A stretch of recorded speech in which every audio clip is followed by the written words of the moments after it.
तो hello friends, स्वागत करेंगे आप सभी का एक नए वीडियो में। इस वीडियो में हम बात करने वाले हैं अतुल महर्षि छात्रवृत्ति परीक्षा के लिए जो पेपर होता है, जो अमर उजाला फाउंडेशन कराती है, उसमें लगभग 100 क्वेश्चन पूछे जाते हैं। कुछ ऐसे समय 1 घंटे में रहता है, पूरा करना होता है। तो उसी विषय में आज हम भी लगभग 24 क्वेश्चन लेकर आए हैं आप सभी के लिए, जो कि 2 सेट में है। तो काफ़ी महत्वपूर्ण क्वेश्चन है, तो आप लोग देख लीजिए कौन कौन सा क्वेश्चन है। तो सबसे पहला क्वेश्चन जो हमारा है कि भारत का राष्ट्रीय खेल कौन सा है। ए ऑप्शन में है क्रिकेट, बी ऑप्शन में है हॉकी, सी ऑप्शन में है कबड्डी और डी ऑप्शन में है फुटबॉल। तो आप लोग तो जानते ही होंगे कि बी ऑप्शन बिल्कुल सही हो जाएगा इसका, कि भारत का राष्ट्रीय खेल हॉकी है। अगला क्वेश्चन हमारा क्या है कि जय जवान जय किसान का नारा किसने दिया था। यानी कि जय जवान जय किसान का नारा किसने दिया था। तो इसका जो सही आंसर हो जाएगा, सबसे पहले ऑप्शन देख लेते हैं। जवाहरलाल नेहरू, इंदिरा गांधी, लाल बहादुर शास्त्री, सरदार पटेल। तो इसका सही आंसर लाल बहादुर शास्त्री हो जाएगा। अगला क्वेश्चन हमारे बीच में है कि भारत का संविधान कब लागू हुआ था। भारत का संविधान कब लागू हुआ था। ए ऑप्शन में है 26 जनवरी 1947, या बी ऑप्शन में है 26 जनवरी 1950, या सी ऑप्शन वाला सही होगा 15 अगस्त 1947, या डी ऑप्शन वाला 26 नवंबर 1949। तो इसका जो सही आंसर हो जाएगा वो 26 जनवरी 1950 हो जाएगा। तो बढ़ते हैं अपने अगले क्वेश्चन की ओर। चौथा क्वेश्चन हमारा क्या कह रहा है कि रामचरितमानस के रचयिता कौन है। ए ऑप्शन में क्या है तुलसीदास, बी ऑप्शन में क्या है सूरदास, सी ऑप्शन में क्या है कबीरदास और डी ऑप्शन में है रहीम जी। तो आप लोग तो जानते ही होंगे कि रामचरितमानस एक ग्रंथ है जिसके रचयिता तुलसीदास जी हैं। तो इसका कौन सा ऑप्शन, ए ऑप्शन बिल्कुल सही हो जाएगा। देख लेते हैं अगला क्वेश्चन कि विद्या धनम सर्वधनम प्रधानम का अर्थ क्या है। ये हिंदी से है। तो विद्या धनम सर्वधनम प्रधानम, आगे जो क्वेश्चन था ये 2 भी हिंदी से ही था। तो ए ऑप्शन में क्या है, इसका अर्थ होगा धन सबसे बड़ा है, कि बी ऑप्शन वाला होगा ज्ञान सबसे बड़ा धन है, कि सी ऑप्शन होगा सोना सबसे बड़ा है, डी ऑप्शन वाला होगा कि विद्या बेकार है। तो इसमें क्या कहा गया है कि विद्या धनम, क्या कहा गया है कि विद्या धनम यानी विद्या धन सर्वधनम सभी धनों में प्रधान है, बड़ा है। तो इसमें जो बी ऑप्शन है ये मैच कर रहा है कि ज्ञान सबसे बड़ा धन है। तो इसका जो बी ऑप्शन है बिल्कुल सही हो जाएगा, करेक्ट हो जाएगा। अगला क्वेश्चन क्या है हमारा कि नीचे दिए गए शब्दों में कौन सा शब्द तत्सम शब्द है।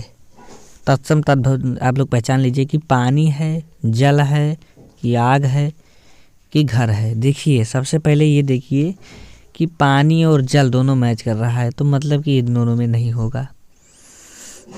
अब यहाँ पे बात आती है पानी होगा कि जल होगा, तो यहाँ पे जो ऑप्शन हो जाएगा वो जल होगा। पानी तद्भव शब्द है। अगला क्वेश्चन हमारे सामने जो है गणित का है कि यदि एक आयत की लंबाई 12 सेंटीमीटर और चौड़ाई 8 सेंटीमीटर है तो उसका क्षेत्रफल क्या होगा। यदि किसी आयत की लंबाई 12 सेंटीमीटर है और उसकी चौड़ाई 8 सेंटीमीटर है तो इसका कौन सा आंसर होगा इसमें से। तो सातवें का जो होगा वो, लेकिन अब इस स्क्रीन पे थोड़ा जगह कम है इसलिए नहीं लगा पाएंगे। तो जो इसका सही आंसर हो जाएगा वो 96 सेंटीमीटर हो जाएगा। 12 अट्ठे 96, 12 से गुणा कर दिया, मतलब 12 × 8 बराबर 96। ये कैसे हुआ आप लोग बताइए। अगला क्वेश्चन है एक वर्ग का परिमाप 40 सेंटीमीटर है तो उसकी भुजा कितनी होगी। यदि एक वर्ग का परिमाप 40 सेंटीमीटर है तो उसकी भुजा क्या होगी। तो इसका सही आंसर क्या होगा देख लेते हैं। तो जो ए ऑप्शन है वो 8 सेंटीमीटर है, बी ऑप्शन है 10 सेंटीमीटर, सी ऑप्शन है 12 सेंटीमीटर और डी ऑप्शन है 14 सेंटीमीटर। तो इसका जो आंसर हो जाएगा 10 सेंटीमीटर हो जाएगा। अगला क्वेश्चन है पौधे भोजन किससे बनाते हैं। मिट्टी से बनाते हैं कि पानी और हवा से बनाते हैं कि सूर्य की रोशनी से बनाते हैं कि सभी से बनाते हैं। तो यहाँ आप लोग जानते ही हैं कि प्रकाश संश्लेषण में सूर्य का प्रकाश भी लगता है, पानी भी लगता है, हवा भी लगता है। मिट्टी नहीं होगा तो पेड़ ही नहीं होगा। तो इसमें सभी ऑप्शन सही हो जाएंगे। तो उपरोक्त जो सभी वाला आंसर है वो करेक्ट हो जाएगा।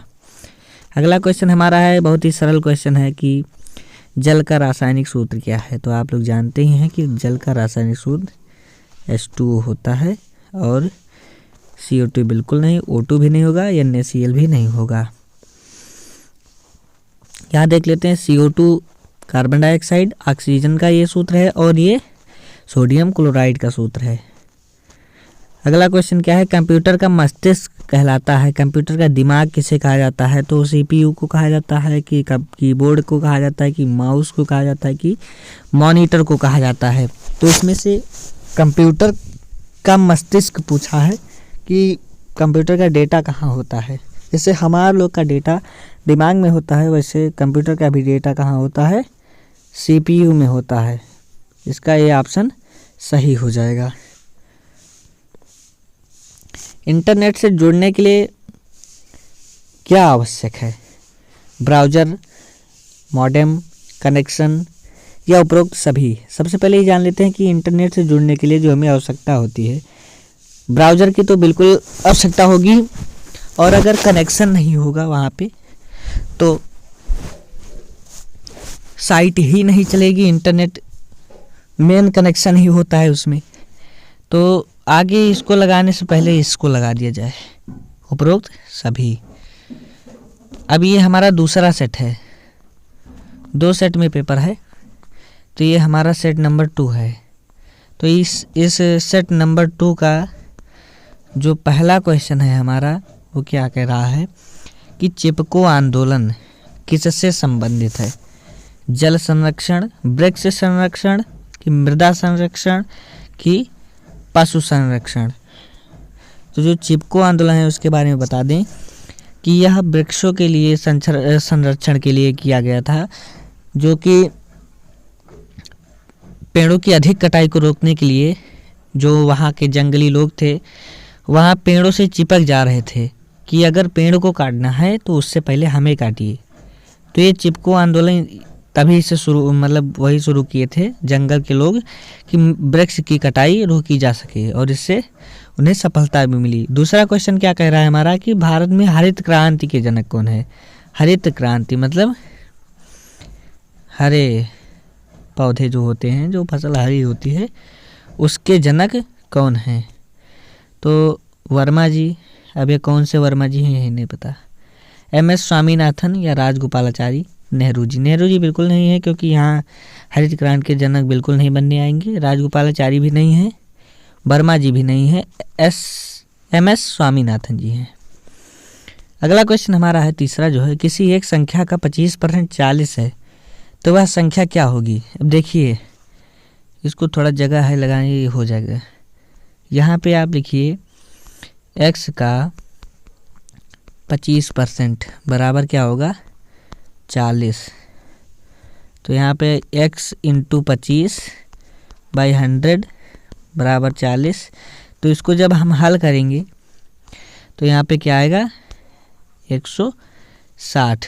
अब यहाँ पे सबसे अच्छे देख लीजिए कि 25% है तो हम 4 से गुणा करेंगे तो ये 100% हो जाएगा। मतलब कि जब 25 क्या होगा 25 × 4 होगा तो 100% हो जाएगा। तो इसी तरह से अगर हम 40 में भी 4 से गुणा कर दें तो ये 160 हो जाएगा। आंसर ये ट्रिक है, अच्छे से लगा लीजिएगा, ये बहुत ही ज़रूरी क्वेश्चन है, आएगा ज़रूर। अगला क्वेश्चन क्या है कि एक ट्रेन 60 किलोमीटर प्रति घंटा की गति से चलती है, 30 मिनट में वह कितनी दूरी तय करेगी। जाहिर सी बात है, अगर 1 घंटे में 60 किलोमीटर तो 30 मिनट में यानी आधे घंटे में उसका आधा तय करेगी। तो ऑप्शन में क्या है, 25 किलोमीटर, 30 किलोमीटर, 35 किलोमीटर, 40, तो 60 का आधा कितना होता है, 30 किलोमीटर। तो इसका जो बी ऑप्शन है बिल्कुल सही हो जाएगा। अगला क्या है हमारा क्वेश्चन कि यदि कैट बराबर DBU तो डॉग बराबर क्या होगा। आप देखिए यहाँ पे कॉन्सेप्ट क्या है कि सी के बाद डी है, ए के बाद बी है, टी के बाद यू है, तो डी के बाद क्या आता है, ई आता है। ये ऑप्शन काट दो, ई यहाँ पे भी है, तीनों में ए है। ओ के बाद क्या आता है, पी आता है, पी आता है। अब ये इन दोनों को भी काट दो, आंसर क्या हो जाएगा, EPH। और जी के बाद क्या आता है, एच आता है। तो यानी कि हमारा जो ए ऑप्शन है वो बिल्कुल सही हो जाएगा। अगला क्वेश्चन हमारा क्या है कि छठा क्वेश्चन है हमारा, छठा क्वेश्चन है कि 3, 6, अरे एक सेकंड, 3, 6, 12, 24 और उसके बाद अगली संख्या क्या आएगी हमारी। तो सबसे पहले यहाँ पे देखिए दूना किया गया है, क्या 3 × 3 × 2 यानी 6। अब 3 में 2 से गुणा कराया गया है, 6 में 2 से गुणा कराया गया है, 12 हो गया है, 12 में भी 2 से गुणा कराया गया है, तो 24 हो गया है यहाँ पे। अब 24 में जब 2 से गुणा कराएंगे तो वहाँ पे 48 आएगा। क्या ऑप्शन में 48 है, बिल्कुल सही, सी ऑप्शन हमारा हो जाएगा। अगला क्वेश्चन क्या है कि पीना, पानी पीना में पीना कौन सा पद है, संज्ञा है, सर्वनाम है, क्रिया है, विशेषण है। तो जाहिर सी बात है, अगर हम किसी कार्य को कर रहे हैं यानी किसी पानी को हम पी रहे हैं, किसी भी पानी को, मान लीजिए मिनरल वाटर है कि नॉर्मल वाटर है या ठंडा वाटर, कोई भी पानी हम पी रहे हैं तो हम एक क्रिया कर रहे हैं, हम एक क्रिया कर रहे हैं। इसका कौन सा ऑप्शन हो जाएगा, बी ऑप्शन हो जाएगा। 8वां क्वेश्चन है जिसमें भय ना हो का एक शब्द क्या होगा, निर्भीक होगा कि भयभीत होगा कि डरपोक होगा कि यहाँ साहसी हो गया है, यहाँ साहसी होगा। तो जिसमें भय ना हो, भयभीत बिल्कुल नहीं होगा, उसके अंदर तो भय भरा ही होगा, डरपोक भी वही होगा, साहसी भी नहीं होगा। साहसी होता है जैसे कोई ज़्यादा बलवान है, साहसी है, लड़ने में सक्षम हो। और जिसमें भय ना हो उसको निर्भीक ही कहा जाएगा। अगला क्वेश्चन क्या है कि मनुष्य के शरीर में रक्त का शुद्धिकरण कहाँ होता है, हृदय में होता है, फेफड़े में होता है, यकृत में होता है, गुर्दे में होता है। तो जो रक्त शुद्ध होता है वो गुर्दे में होता है। इसका जो ऑप्शन डी होगा वो सही हो जाएगा। अगला क्वेश्चन हमारा क्या है, मनुष्य किस गैस को श्वसन में बाहर निकालता है। तो आप लोग जानते ही होंगे कि मनुष्य खींचता क्या है, ऑक्सीजन, और निकालता क्या है, कार्बन डाइऑक्साइड। भी ऑप्शन बिल्कुल सही हो जाएगा। इसका टाइम बिल्कुल ना लगाएं क्योंकि ये सब सरल सरल क्वेश्चन है और अच्छे भी क्वेश्चन है। अगर आप जानेंगे तो फिर बहुत काम आएगा। कंप्यूटर में डाटा कहाँ संग्रहित होता है, वही चीज़ फिर क्वेश्चन आ गया है, बदल दिया गया है थोड़ा, CPU में ही होता है। अगला क्वेश्चन है MS वर्ड किस प्रकार का सॉफ्टवेयर है।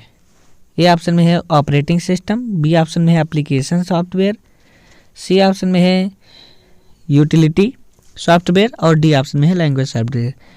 तो इसका सही आंसर जो होगा वो एप्लीकेशन सॉफ्टवेयर होगा। तो यहाँ से हमारा ये जो